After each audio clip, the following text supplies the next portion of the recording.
지난 시간에 이어서 계속 하도록 하겠습니다. 어, 지금은 스마트 팩토리 시대라고 하죠. 스마트 팩토리 시대라고 하는데, 대표적으로 이제 인더스트리 4.0을 얘기를 합니다. 인더스트리 4.0이라는 거는, 예전에 우리가 인더스트리 3.0이라는 개념은 많이 들어보셨죠? 독일에서 생성된 그런 개념이지만 컴퓨터가 공정을 제어하는, 즉 대량 생산하는 공장 자동화, 스마트 공장, 스마트 팩토리 이렇게 지금 얘기했던 거고요. 그러면 인더스트리 3.0 시대를 지나서 이제 인더스트리 4.0 시대라고 합니다. 인더스트리 4.0은 뭐냐? 컴퓨터와 컴퓨터와 AI 또 IoT, 사물 인터넷들이 결합된 그런 공장을 얘기하는 겁니다. 예를 들어서 부품 및 반부 제품에다가 RFID, 즉 태그 인식 시스템이죠. 칩을 장착하는 에서 납품을 공장에서 제품을 만들고, 기계와 IT 통신 시스템을 연계해서 제품을 생산하고, 또 AI와 기계를 연결해서 또 고객이 바로 인식할 수 있도록 하는, 즉 고객의 요구를 수용하는, 또 IT와 칩이 연계된 이런 것들이 이제 그 인더스트리 4.0의 중요한 그런 내용들이죠. 한국의 사례를 잠깐 보실까요? 넥센 타이어는 2012년 3월에 창녕에 있는 공장을 준공을 했어요. 근데 이 창녕 공장은 타이어 공장이 규모가 굉장히 큽니다. 저도 가봤지만은 이 공장에서는 24시간 자동으로 가동되는 그런 시스템을 구축을 해놨어요. 그러니까 스마트 팩토리의 대표적인 예죠. RFID 시스템이나 그다음에 무인 반송 차량, 로봇 이런 것들을 활용해 가지고 재료를 원자재가 입고되면서부터 제품으로 만들어서 출고되는 전 공정이 다 자동화된 겁니다. 그래서 이런 자동화된 스마트 팩토리는 기존의 공장보다는 인력의 소요는 적지만은 그래도 이 공장에서는 규모가 워낙 크기 때문에 1,100개의 일자리가 창출되었다고 합니다. 넥센타이어 사장의 얘기는 국내가 인건비는 높지만은 친환경 고급 타이어를 제작하는 데 있어서는 외국에서는 한계가 있다. 우수 인력과 첨단 공장이 결합된 그런 공장이기 때문에 생산성이 극대화될 수 있다 하는 이런 얘기를 한 적이 있습니다. 그래서 향후의 발전 방향은 우리가 인더스트리 4.0 시대, 즉 스마트 팩토리 시대에는 기계가 모든 걸 다 해주는 그런 시대잖아요. 거의 컴퓨터와 AI와 그다음 사물 인터넷이 결합된 시대이기 때문에 사람이 할 일이 별로 없을 것 같아요. 그럼 어떻게 해야 되냐? 사람들은 연구 개발과 제품 기획과 마케팅과 서비스 이런 핵심 가치, 즉 부가치를 많이 창출하는 부분에 일자리를 주로 차지하게 된다. 그런 얘기입니다. 예를 들어 삼성전자 같은 경우에는 한국 생산 공장이 5곳이 있는데 전체 인력 중에 R&D 인력이 한 6만여 명 되는 것 같아요. 근데 이 중에 4만여 명이 한국에 근무하는 거예요. 거의 70%가 한국에 근무하는 겁니다. R&D 인력은 핵심 인력들이지 않습니까? 그리고 공장은 뭐 중국이나 베트남에 이런 데 있으면서 거기서는 하드웨어를 이용한 그런 작업을 하는 거죠. 현대자동차도 마찬가지입니다. 전체 R&D 인력 14,000명 중에서 12,000명이 한국에 근무하는 거예요. 즉 한국에는 핵심 인력 중심으로 배치를 하는 거죠. 자, 친환경 생산운영 관리는 그 뭐냐? 최근에 경영의 패러다임은 단순한 예전에 전통적인 우리가 경영의 목표는 뭐였냐면 수익을 극대화하는 데 목표가 있었어요. 그렇지만 지금 경영 패러다임은 완전히 바뀌었습니다. 수익을 극대화는 뭐 당연한 거고요. 플러스 기업이 얼마나 사회에 대한 책임을 다하느냐. 이게 경영의 패러다임의 변화예요. 그래서 사회적 책임을 다하는 기업은 존경받는 기업이라고 하고 우리가 초인류 기업이라고도 합니다. 네. 이런 기업들은 주로 어떻게 역할을 하냐면은 경제적인 책임, 즉 일자리를 창출하고 제품을 생산해내고 하는 경제적인 책임을 다하면서 환경적인 환경 친환경 경영을 하고요. 그다음에 정도 경영을 하고 또 사회적 책임을 다하는 이런 기업이 전체를 묶어가지고 사회적 책임을 다하는 기업, 즉 존경받는 기업, 우리가 이렇게 얘기를 하는 거죠. 그래서 환경 경영은 기존에 우리가 수익을 극대화하는 경제적인 효과, 경제성과 그다음에 친환경 생산 그리고 새로운 비즈니스 창출 기회를 제공하고 또 미래 경영 패러다임을 제시하는 이런 것들을 의미합니다. 그래서 본장에서는 사회적 책임과 환경 경영, 그다음에 환경 책임 생산 이 관계를 생산률 관점에서 SCM의 환경 경영을 더한 SCEM, 즉 SCM 플러스 Environment라는 개념에서 우리가 공부를 할 예정으로 있습니다. 자, 그러면 우선 기업의 사회적 책임에 대해서 좀 얘기를 더 해보도록 하겠습니다. 기업은 아까 말했듯이 단기적인 이익만 추구해서는 안 된다는 겁니다. 장기적으로 지속가능 성장을 해야 되는 것이 기업이기 때문에 지속가능 성장을 하려면은 사회적 책임을 다하는 기업이 돼야 된다. 그래야 존경받는 기업이 된다. 그런 얘기입니다. 우리가 ISO란 개념은 여러분 생소하시겠지만 인터내셔널 스탠다이제이션 오거니제이션 해가지고 국제 표준화 기구가 있어요. 이 국제 표준화 기구에서 ISO 9000 시리즈, ISO 14000 시리즈, ISO 26000 시리즈 이런 것들을 계속 인증을 해주고 있다고요. 그러면서 유럽의 물건을 팔기 위해서는 물건을 납품하는 회사들이 반드시 ISO 인증을 받아야 된다. 이렇게 해서 어떻게 보면 물건을 납품하기 위한 필수 요건으로 이걸 제시를 했어요. 이 뭐냐? ISO 9000은 ISO가 품질에 대한 인증을 해주는 겁니다. 그 다음에 ISO 14000은 ISO가 이 제품은 친환경 생산한 것이다 하는 친환경 제품이라는 걸 인증을 해주는 것이고요. 그 다음에 ISO 26000은 이 제품을 만드는 회사는 윤리 경영을 했다. 사회적 책임을 다하는 기업이다 하는 것을 인증을 해주는 거죠.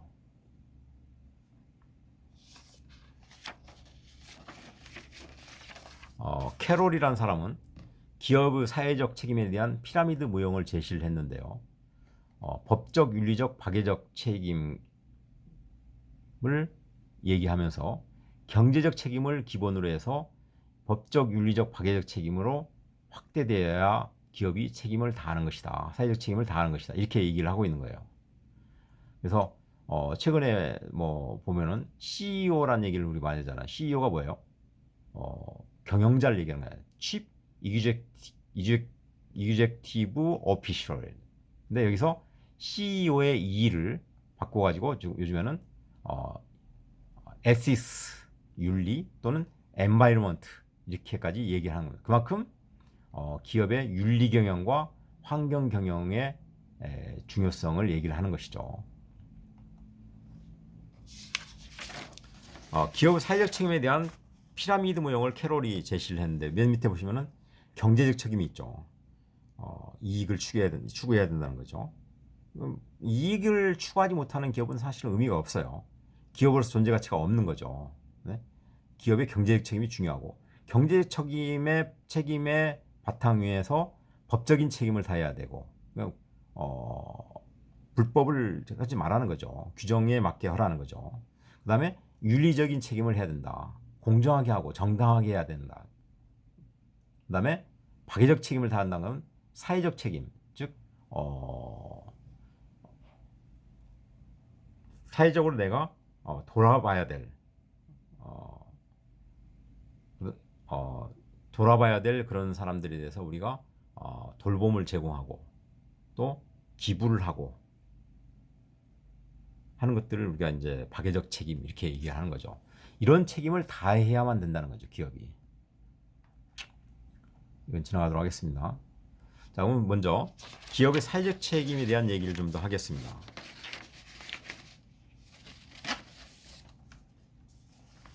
기업의 사회적 책임은 기업이 목표가 이윤을 내고 고용을 창출하는 것이라면은, 최근에 기업의 목표는 뭐냐면 이윤을 내고 고용을 창출하는 것에 플러스해서 우리의 이윤은 누가 가져다 준 것인가? 결국은 고객이 우리한테 이윤을 가져다 준 것이다. 그렇다면 이 고객한테 우리의 수익의 일부를 다시 우리가 환원해야 된다. 이 리턴하는 부분, 이 부분을 우리가 사회적 책임이라고 얘기를 하는 겁니다. 자, 그러면 사례를 몇 가지 더 얘기하도록 하겠습니다. 미국의 포드 자동차가 핀토 승용차를 개발해서 판매를 했는데요. 디자인 결함으로 인해서 연료 탱크가 폭발하는 사고가 자주 발생을 했어요. 그래서 많은 사망자가 발생했고, 그래서 소비자들이 이제 이 포드 자동차를 고발을 하게 되는 겁니다. 그래서 내부 자료를 압수해서 수사를 해보니까 내부 자료에는 상상하지도 못하는 그런 내용들이 있었어요. 포드사의 내부 연구진이나 관리자들은 이미 연료 탱크가 결함이 있어가지고 한 해에 180명 정도가 화재로 사망하게 될 것이다. 2,000대 정도가 화재를 말하자면 일으킬 것이다 하는 것을 사전에 알고 있었는데도 불구하고 이러한 설계를 변경하는 데 있어서 엄청난 비용을 감안했을 때는 그냥 이러한 문제를 알면서 판매하는 것이 더 좋겠다. 그래서 이거를 리콜하지 않고 그냥 판매를 한 거예요. 이런 회사는 기업의 사회적인 책임에 대해서 전혀 관가를 한 거죠. 물건만 팔고 수익만을 생각한 겁니다. 사회적 책임은 전혀 고려하지 않은 거예요. 자, 그러면 사회 문제와 사회적 책임, 그리고 사회적 기업 간의 관계를 잠깐 좀 보도록 하겠습니다. 사회적 기업도 역시 경영학에서 말하는 기업의 일환이기 때문에 우리가 이 부분을 배워야 될 필요가 있습니다. 지금은요, 사회 문제가 굉장히 중요시되는 그런 시대고, 또 사회복지가 굉장히 중요시되는 그런 시대죠. 왜 그러냐면은 사회 문제라는 거는 경제 규모가 확대되면서 사회가 규모가 확대되면서 사회 문제가 많이 등장을 하게 되는 거죠. 근데 이 사회 문제는 결국은 우리 구성원 모두의 책임이라는 겁니다. 어느 한 사람의 책임이 아니고 정부만의 책임도 아니고 사회를 구성하는 정부와 국민과 기업 모두가 책임을 져야 되기 때문에 이 사회 구성원의 문제를 우리가 간과할 수 없다는 거예요. 그래서 우리 수익의 일부를 국민이 우리한테 수익을 제공하는 것이기 때문에 수익의 일부를 국민한테 환원해야 된다. 즉 사회적 책임을 다할 필요가 있다는 것이 기업의 사회적 책임에 대한 논리예요. 자, 그러면은 사회적 기업은 어떤 의미가 있는 거냐?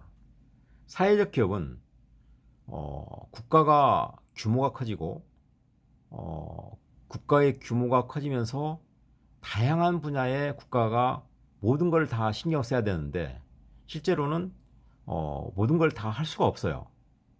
사회복지 부분도 결국은 국민들에 대한 사회복지는 국가가 책임을 져야 되는 겁니다. 근데 국가가 전체를 다 복지를 다 책임질 수가 없는 상황이 됐어요. 그러다 보니까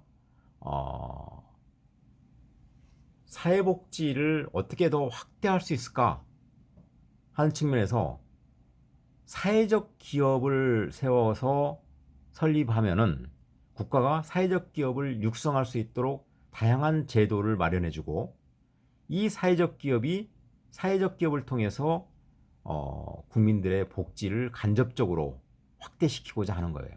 이게 사회적 기업이 탄생하게 된 배경입니다. 자, 그럼 사회적 기업은 어떤 기업이냐?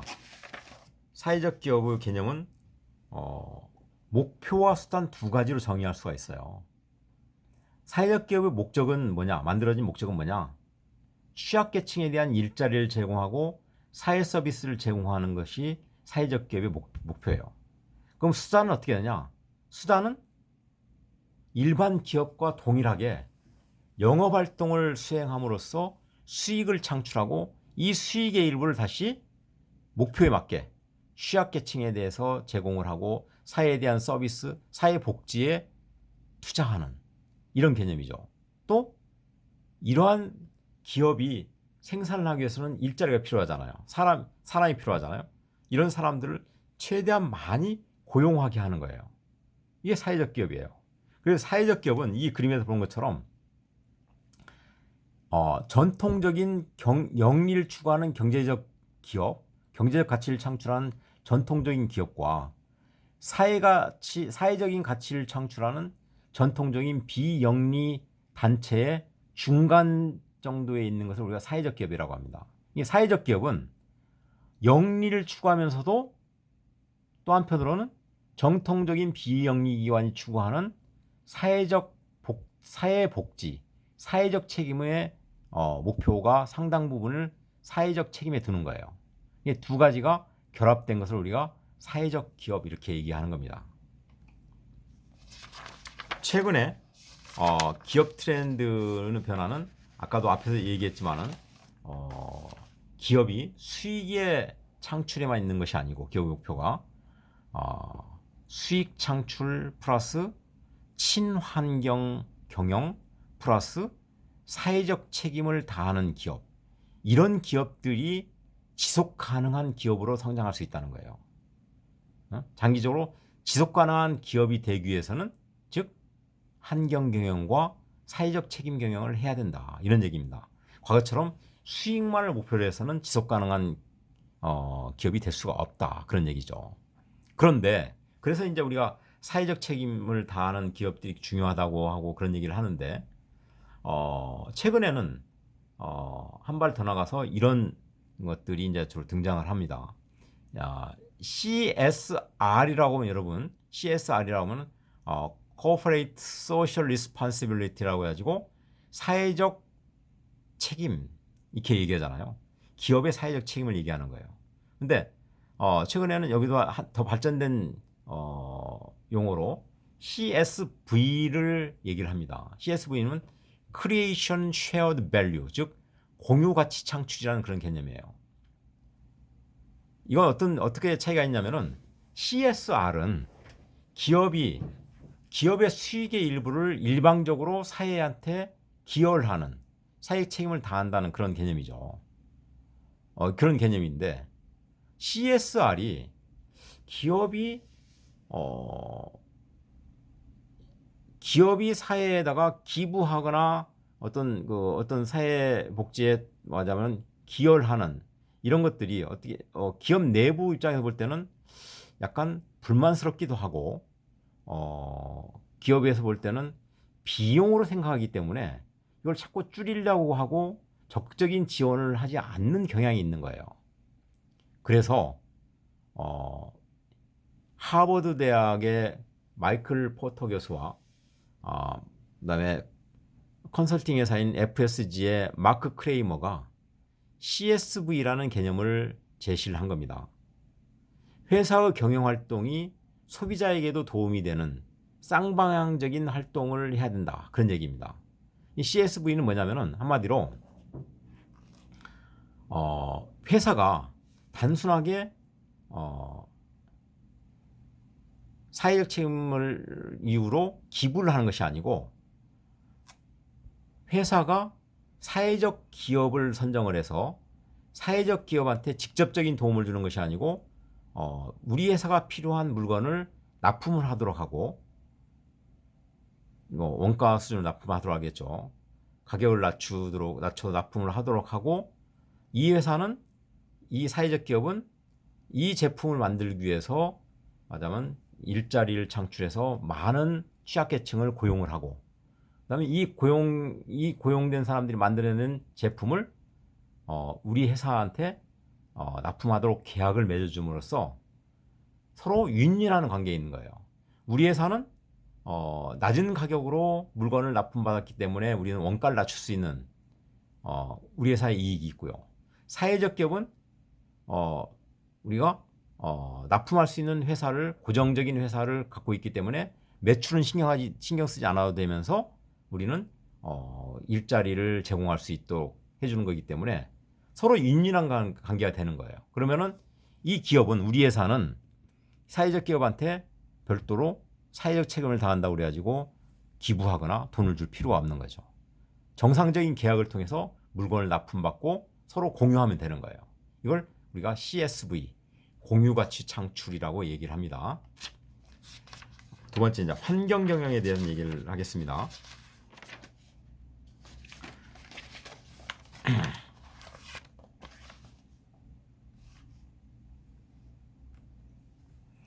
환경 경영이란 건 한마디로 생산 소비 활동에서 발생하는 환경 오염을 예방하면서 경제 및 사회의 지속 가능한 발전을 추구하는 이런 수단을 우리가 환경 경영이라고 하는 거죠.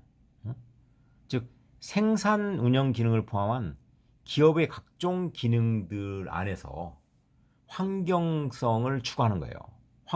친환경적인 어떤 개념을 집어넣어서 추구해 가는 거. 이걸 우리가 환경 경영이라고 합니다. 환경 경영. 환경 경영은 뭐 밑에 있는 것처럼 뭐 녹색 성장, 녹색 생활, 녹색 소비 이런 것들을 다 포함하는 그런 개념으로 알고 있으면 되겠습니다. 자, 그러면은 사회적 책임과 친환경 생산에 대한 얘기를 조금 더 해보도록 하겠습니다. 친환경 생산이란 건 뭐냐면은 우리의 생산 체인, 즉 공급 사슬 안에서, 즉 원자재를 조립해서 제품을 만들어내고 제품을 시장에 납품한 데까지 이러한 공급 사슬 안에서 모든 부분에 있어서 친환경적인 생산을 해야 된다. 친환경적인 요소들을 집어넣어야 된다. 즉 제품의 구매부터 그다음에 조립하는 단계에서 그다음에 딜리버리하는 단계까지 친환경적인 요소를 집어넣어야 된다. 하는 것이 친환경 생산이에요. 지나가도록 하겠습니다.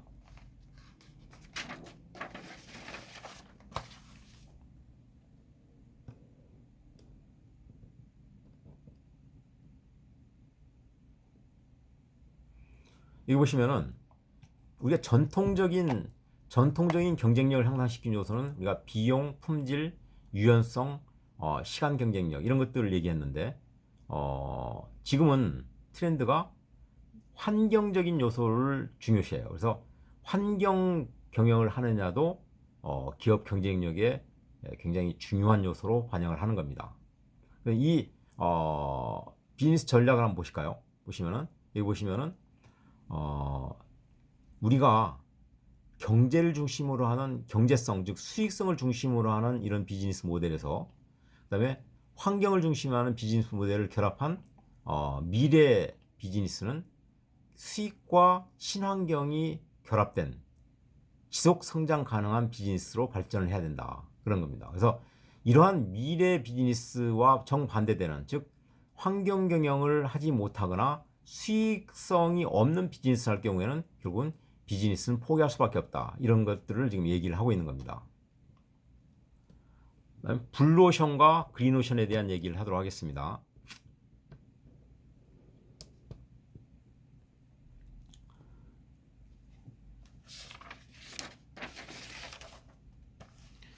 블루오션은 레드오션에 반대되는 개념이죠. 레드오션.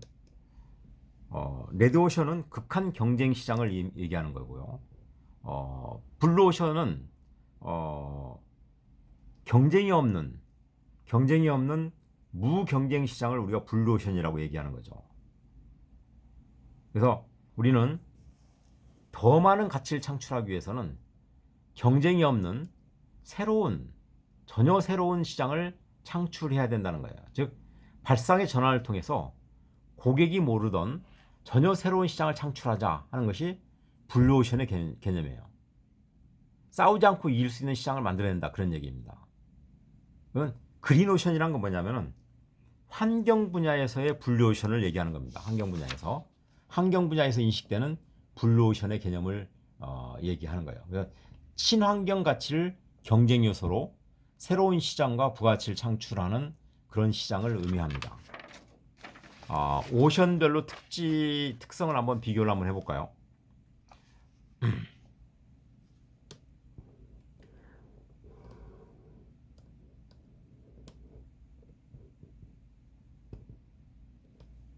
자, 레드오션은 아까도 말했지만 경쟁 시장을 의미하는 것이고, 그 다음에 블루오션은 경쟁이 없는 시장을 얘기하는 것이고요. 그린오션은 친환경 시장을 얘기하는 겁니다. 그러면 시장을 가지고 구분하면은 레드오션은 기존에 있는 전통적인 시장을 얘기하는 것이고, 그 다음에 블루오션은 전혀 새로운 시장을 얘기하는 거예요. 경쟁이 없는 시장. 그 다음에 그린오션은 지속 가능한 시장을 얘기하는 겁니다. 그러면은 경쟁은 뭘로 할 거냐? 레드오션은 제품을 가지고 경쟁을 해요. 전통적인 경쟁 요소는 비용, 품질, 유연성, 시간 이런 것들을 얘기하는 거죠. 근데 블루오션은 전혀 새로운 가치를 창출하는 제품을 가지고 경쟁을 하는 겁니다. 새로운 가치를 얼마나 빠른 시간에 내놓을 수 있느냐, 새로운 가치를 빠른 시간에 내놓을 수 있냐는 거죠. 새로운 가치와 시간을 가지고 경쟁을 하는 거예요. 그린오션은 제품의 삶의 질, 그리고 새로운 가치와 환경을 가지고 경쟁을 하는 거죠. 그런 이제 환경을 추구하는 거죠. 경쟁을 하는 건 아니니까. 자, 그러면 경쟁의 정도는 어떠냐? 전통적인 레드오션에서는 경쟁의 정도가 매우 경쟁적이에요. 근데 블루오션은 경쟁이 없기 때문에 무경쟁이에요. 그린오션은 무경쟁인데도 불구하고 낮은 경쟁이라고 표현을 한 건 뭐냐면은 환경 친화의 크기나 정도에 따라서 약간의 경쟁이 있을 수 있다. 정말 친환경적인 제품이냐 아니면 약간의 친환경적인 제품이냐에 따라 경쟁이 있을 수도 있잖아요. 그렇죠? 자, 그러면 레드오션은 경쟁의 중심을 경영의 목표가 뭐냐면 이익이에요. 이익이고, 블루오션도 역시 경영의 목표는 경제적인 이익이에요. 그다음에 그린오션은 경제적인 이익과 환경성 두 가지를 추구하는 거죠. 그럼 경영의 중심은 뭐냐?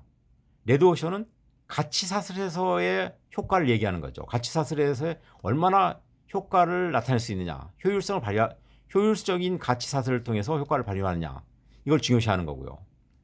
블루오션은 경쟁이 없는 발상의 전환을 통한 신상품을 개발하는 것이 굉장히 중요해요. 그죠? 그 다음에 그린오션은 친환경적인 제품을 개발하는 것이 중요하다.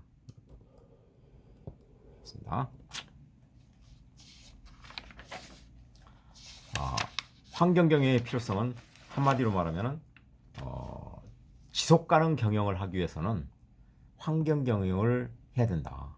재무적인 수익성 극대화만 추구해서는 현대 기업 경영에서는 실패할 수가 있다. 그렇기 때문에 친환경적인 요소를 결합해서 경영을 해야 지속 가능한 경영이 가능하다.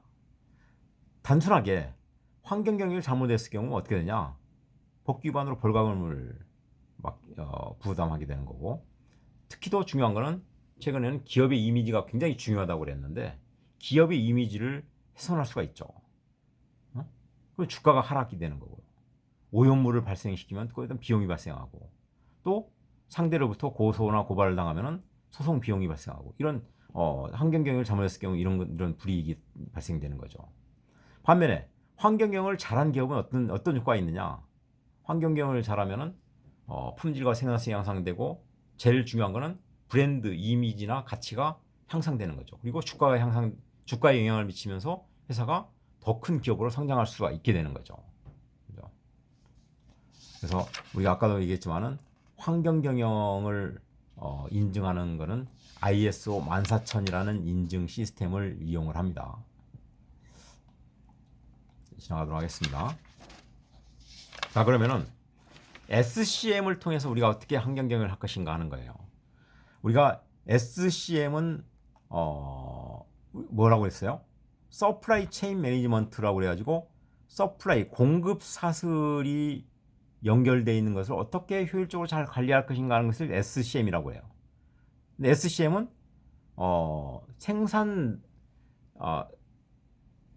생산하는 데 있어서 효율성을 추구하는 거예요. 근데 SCEM은 뭐냐면은 SCM에다가 환경적인 요소를 추가한 개념이에요.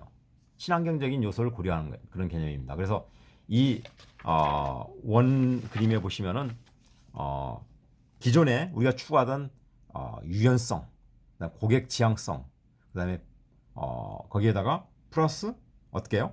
친환경적인 요소는 에너지를 절감하고 폐기물을 회수하고 재활용하는 이런 그린 경영, 이런 것들이 합쳐져 가지고 SCEM이 된다, 그런 얘기입니다.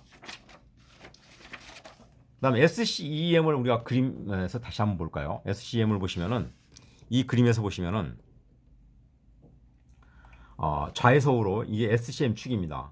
원료를 우리가 구매해 가지고 가공을 하고 제조를 하고 유통을 하고 시장에다가 판매를 해서 회수를 하고 폐기를 하고 하는 이 과정을 우리가 SCM 축이라고 보는데, 이 과정에서 원료를 구매할 때 우리가 할 수 있는 게 뭐냐면 그린 퍼쉐이싱을 하라는 거예요.